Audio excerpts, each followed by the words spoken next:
This blew my mind. First of all, you can use a calc inside a container query, and yes, you can. You can also use them in media queries if you wanted to. We'll see an example in a minute. But just to compare, once again, if we have a media width greater than 60 ch, we're looking at the width of the browser, and we're comparing it to 60 ch. The ch unit is characters. It's actually roughly the width of a 0 character at any given font. It will change if you change your font. So I'm saying 60 characters wide. It's actually getting that font size from the browser. It's not getting it from your CSS.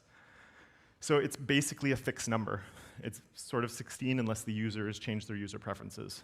It's kind of the same as just saying 600 pixels or whatever, putting in a set number. With a container query, very similar, but the 60 ch is coming from the size of the container. And this might seem like a really small difference, but it's actually a really important one. So here, once again, I did the red outline thing just so we can see what the container is. And I'm going from, this is basically what Miriam had shown in her post, where we go from stack content to 3 columns.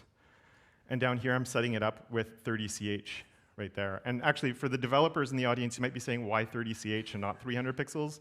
The designers in the audience might be saying, hey, that's kind of cool, because designers usually know we have like ideal line lengths, minimum and maximum line lengths. So I can actually say that when I have a minimum line length of 30 ch for each column, then I'm going to get my columns. And I never have to worry about getting overly squished columns coming in with text that's just too tight. And you can come up with whatever number you want here. This is rough because we have the padding and the gap and stuff that comes into account, so you do have to think about that. But it's kind of nice. And if I come on my HTML here, because font sizes are inherited, because you don't usually change it element by element, but if I change the font size on the body or your HTML, that font size gets inherited, and the breakpoint changes along with it. And everything scales up proportionally.